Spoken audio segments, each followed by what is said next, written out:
Sejam bem-vindos. Canal Evangelho do Amor. Aonde eu quero chegar nesse momento?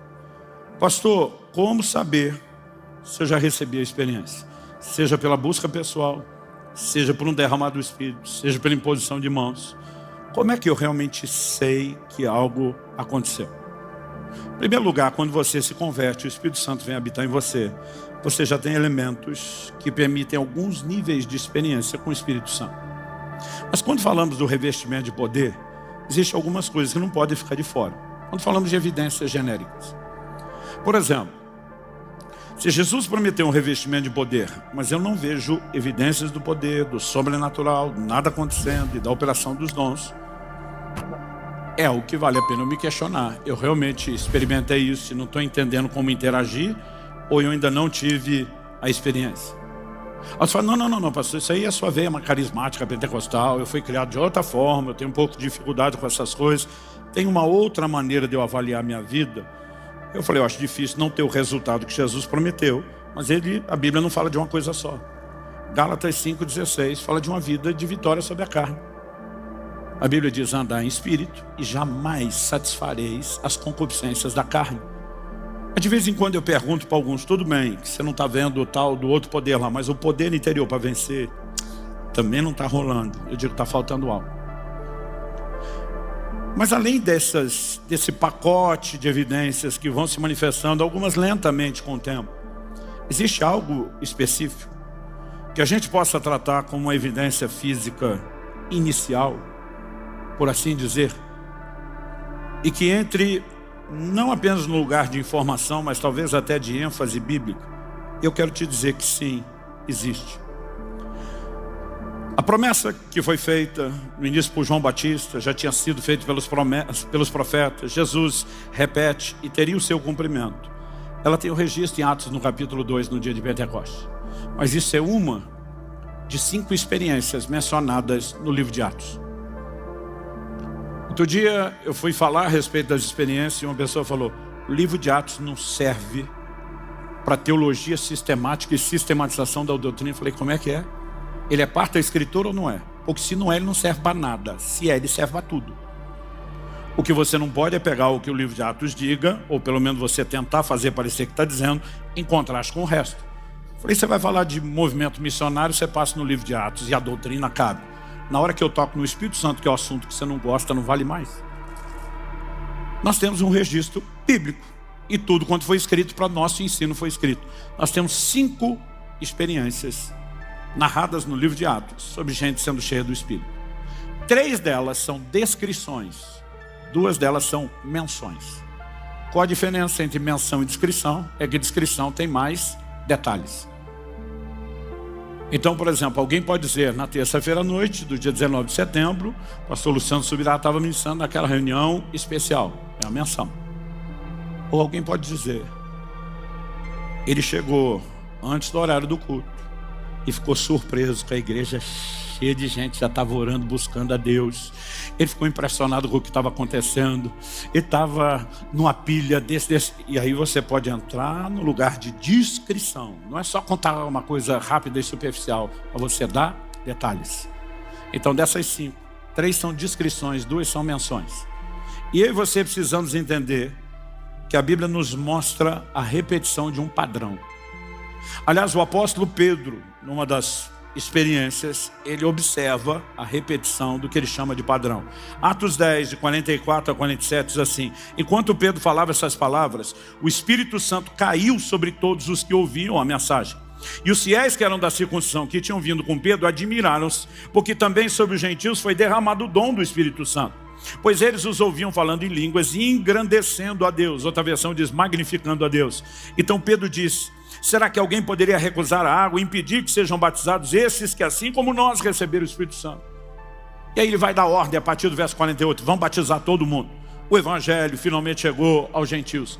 Mas quando ele volta para Jerusalém, Atos 11 mostra que o povo, incluindo apóstolos, presbíteros, mas em especial o partido dos fariseus, o povo está esperando ele com o pé nas mãos. A confusão está armada. Você entrou em casa de gentios, comeu com eles, porque de acordo com os ritos da lei mosaica do Antigo Testamento, um judeu não podia relacionar com o gentio. Eles não estão entendendo ainda as mudanças, as reformas que viriam. A confusão está instalada. Mas Atos 11, de 15 a 17, nós temos o final do discurso de Pedro, que vai apaziguar todo mundo. Ele diz assim: quando comecei a falar, Atos 11, de 15 a 17, o Espírito Santo caiu sobre eles, como também sobre nós, no princípio. Você pode repetir isso comigo? Diga: como também sobre nós, no princípio. Só mais uma vez: como também sobre nós, no princípio. Agora é o que ele diz: então me lembrei da palavra do Senhor, que ele está falando de Jesus, quando disse: João, na verdade, batizou com água, mas vocês serão batizados com o Espírito Santo. A mesma promessa servia para eles. Ele diz: lembrei que isso é para todo mundo, é para todo mundo que vai converter. E aí ele diz o seguinte: pois se Deus deu a eles o mesmo dom que tinha dado a nós quando cremos no Senhor Jesus, quem era eu para que pudesse resistir a Deus? E todo mundo se apazigou, glorificou a Deus, amém, aleluia. Então é isso, o evangelho não é só para os judeus, também é para os gentios. Mas o que Pedro identifica? A repetição de um padrão. Caiu sobre eles, como também sobre nós no princípio. Quando você vai avaliar as experiências,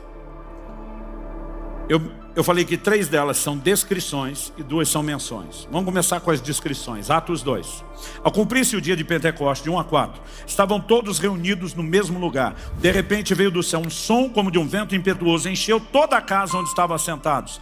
Apareceram distribuídas entre eles línguas como que de fogo, as quais pousaram sobre cada um deles. Todos ficaram cheios do Espírito Santo e começaram a falar em outras línguas, segundo o Espírito lhes concedia que falasse. Veio do céu um som como de um vento impetuoso, encheu a casa, estava sentada. Apareceram distribuídas entre eles línguas como que de fogo, as quais pousaram sobre cada um deles. Deixa eu explicar algo para você. O tempo todo tem gente que me para, não só em fim de culto, de reunião, às vezes aeroporto, restaurante: pastor, ora por mim. Eu digo: para o que você quer que eu ore? Quero que o senhor ore por transferência do seu dom. Eu costumo olhar para as pessoas e dizer: gente, eu creio em transferência. A transferência é algo que não depende de nós. Paulo fala para Timóteo não ser negligente com o dom que ele recebeu, mediante imposição de mãos do presbitério e profecia. O dom só foi transferido por um direcionamento profético do Espírito Santo, que distribui os dons conforme lhe apraz. Ele é a fonte, é ele que decide. Se ele falar para mim: ora por fulano e põe as mãos, reparte, a gente obedece ele porque ele que faz. Isso não significa que eu possa ir escolhendo para quem que eu quero dar. Aí eu tenho que explicar para as pessoas, dizer: presta atenção, sua fonte não sou eu, sua fonte é o Senhor. Eu gosto de pegar esse texto, porque uma vez eu pedi oração para um homem de Deus. Eu falei: bota a mão em mim, parte um pouco do que é seu. Ele falou: no dia de Pentecostes foi visto uma chama de fogo sobre cada um. Ele falou: presta atenção, você tem sua própria chama, você não precisa da minha. Ele disse: se Deus quiser misturar na sua um pouco da minha, Ele que faça, mas você não precisa preocupar com isso. Deus tem uma experiência para cada um de nós. Cada um teve a sua chama de fogo naquele dia, e tem uma disponível para você. Amém? Mas o texto diz que foram cheios do Espírito e começaram a falar em línguas. No dia da casa de Cornélio, quando Pedro está pregando, nós acabamos de ler o texto de Atos 10. Houve ruído como que de vento? Não. Foram vistas línguas como que de fogo sobre a cabeça de cada um deles? Não. Mas a Bíblia diz que quando eles foram cheios do Espírito, eles não só falaram em línguas, mas magnificavam, engrandeciam a Deus. No dia de Pentecostes, a gente não vê explicitamente o magnificar ou engrandecer a Deus, apesar que alguns que os ouviram na sua língua, os ouviam falar da grandeza de Deus. A gente pode tentar fazer uma associação para alguns, mas você não tem tudo igual. Aqui tem ruído como que de vento, línguas como de fogo. Aqui tem um magnificar a Deus, que ali parece que não teve. Qual é o ponto comum? E passaram a falar em outras línguas, conforme o Espírito Santo concedia que falasse. Atos 19, a terceira descrição. A primeira é Atos 2, a segunda é Atos 10, na casa de Cornélio. Terceira descrição: eles, tendo ouvido isso, foram batizados em nome do Senhor Jesus, e quando Paulo lhes impôs as mãos, o Espírito Santo veio sobre eles, e tanto falavam em línguas como profetizavam. Teve ruído como que de vento? Não. Teve línguas como que de fogo? Também não. Magnificaram a Deus? Também não. Mas a pergunta é: em Atos 2 e Atos 10, a Bíblia diz que profetizaram. Você pegar alguns que falou na língua do outro, você pode dizer, mas não está claro. Em Atos 2, e nem que a experiência foi para todo mundo. E Atos 10 não fala absolutamente nada sobre profecia. Qual o ponto comum? A Bíblia diz, tanto falavam em línguas como profetizavam. Nas 3 descrições de experiência. O único ponto comum, que a gente chama de uma evidência física inicial, é o falar em línguas. Uma manifestação exclusiva do Novo Testamento, anunciada por Jesus. Agora nós temos 2 menções. Outro dia alguém falou, Atos 8, lá em Samaria, não diz que falou em língua. Eu falei, nem diz que não falou. Só não descreve o que aconteceu. É uma menção. Agora, o texto que é a menção e não é descrição, não tem detalhes, diz que Simão viu que pelas mãos dos apóstolos era comunicado o Espírito Santo. Se o Espírito Santo não é visível, o que é que Simão viu? Simão não viu o Espírito sendo transferido, o enchimento acontecendo. Simão viu evidências, porque quando ele vem, existem evidências que são físicas. Então, a prova é de que tem evidência. Outro dia um falou, podia ser a alegria da pessoa. Eu falei, o texto diz que já havia grande alegria enquanto ele estava sendo batizado. Tem que ter alguma coisa diferente do que já tinha, para ele entender que foi naquela hora. Atos capítulo 9. Ananias chega para Paulo e diz, Saulo, irmão, o Senhor que te apareceu no caminho por onde você veio, me mandou para impor as mãos sobre você, para acontecer 2 coisas. Primeiro, que você volte a ver. Segundo, que você seja cheio do Espírito Santo.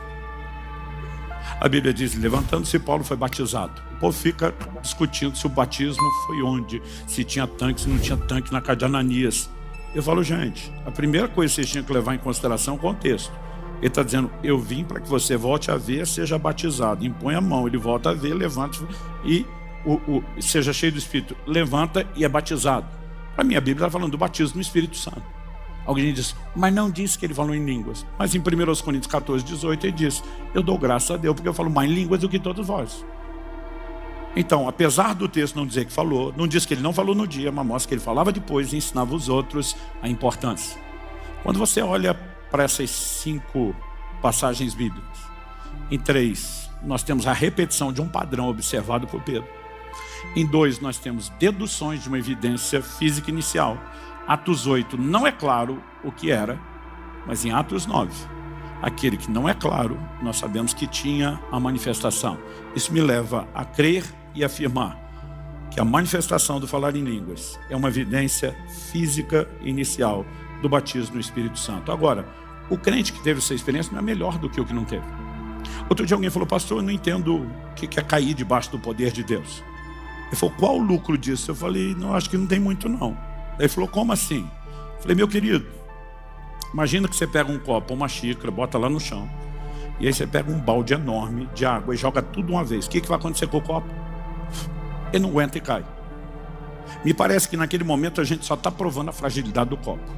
Provavelmente ele nem vai levantar cheio. Aí ele falou, ah é? Eu falei, é. Você achou que quem cair era melhor, né? Por isso que alguns se jogam.